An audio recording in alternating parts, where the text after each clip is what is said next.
Do you know that a child can be hypertensive? Yes, when a child is hypertensive and you don't know on time, it could damage the kidney. So this is why, as you're having your routine check, checking your blood pressure, also you need to check your child's blood pressure.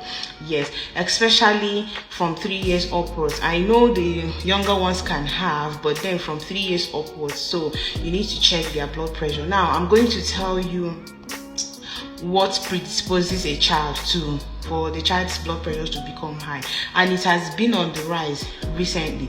Children's BP, recently, you know, I'm a renal nurse, okay, so I deal on dialysis. So recently children have been coming in with history of high blood pressure, okay, and because their parents don't check and they don't know, so these children's BP makes their kidney fail. They now have chronic kidney failure. Children can develop high blood pressure, and most of the times you don't know except you check them. And when you don't check them often, your kids in the house, it's not about you having your daily routine, monthly routine or yearly routine health medical check. You need to check your kids also. They have a lot of things they can develop, okay? So now, having established that fact that children can have high blood pressure, and when it's not being checked or found out early, their kidney can damage and a host of other things. Okay, so let's get to what causes high blood pressure in children. You will see a child as low as 3 years having a high blood pressure of 150/90. It's possible. I've seen it happen more than 50 times. Okay, so number one is there is usually, most at times, an underlying condition, okay, an underlying illness that you're not even aware. Probably the kidneys are the child has a kidney infection. Probably the child has nephrotic syndrome, okay, or something is going on, another illness going on that you're not aware of, which this will help you find out what is going on. So number one, underlying illness. Secondly, a history of hypertension.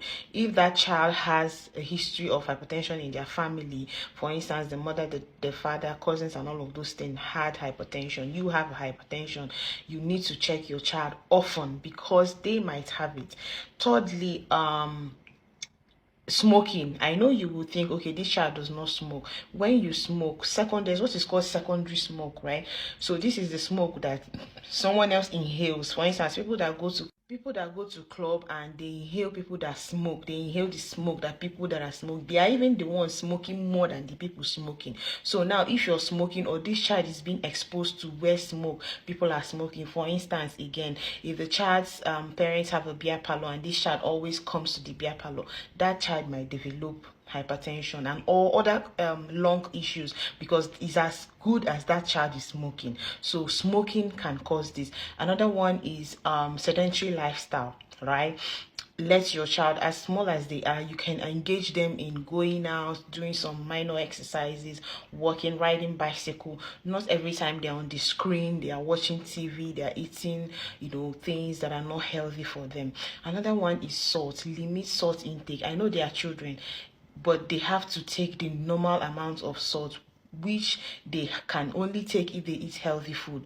Not every time you're eating them out, you're buying pizzas, you're buying things that are stopped off with cheese, and these hormones are pumped into them and a lot of things happens to them. Okay, so they need to watch what they eat. Let them eat good food, healthy food, lots of vegetables and balanced diet. Okay, now also learn to make sure that your children's blood sugar are in check. Most parents don't check their blood sugar, their children's blood sugar. I know you all know that children need sugar, but then it should not be in excess. You should know when their body they begin to have insulin resistance because of these lots of stuffs we give them. Okay, they get from diaries, they get from different sources, and especially parents who overdo. So you make sure that their sugar level are in check, and their blood pressure level are also in check. Another one very important is issues like kidney failure. Yes, kidney failure can make a child's blood pressure high, or any issues with the kidneys or some underlying illness. Remember that I've mentioned this can show that, okay, something is going on. That's why the blood pressure is high. So you've seen that it is good to always check your children's blood pressure, do their medical routine check, and just don't leave them because you think they are kids. They don't get sick. They get sick. Most of these things develop from when we are small and we didn't know. Okay, so like this video, share, drop your question in the comment section, follow for more, and subscribe to this channel. It doesn't take money, just subscribe so that you get more of these videos. Follow me on all of my social media platforms, especially on my Facebook, where you can chat me privately. Have a wonderful day.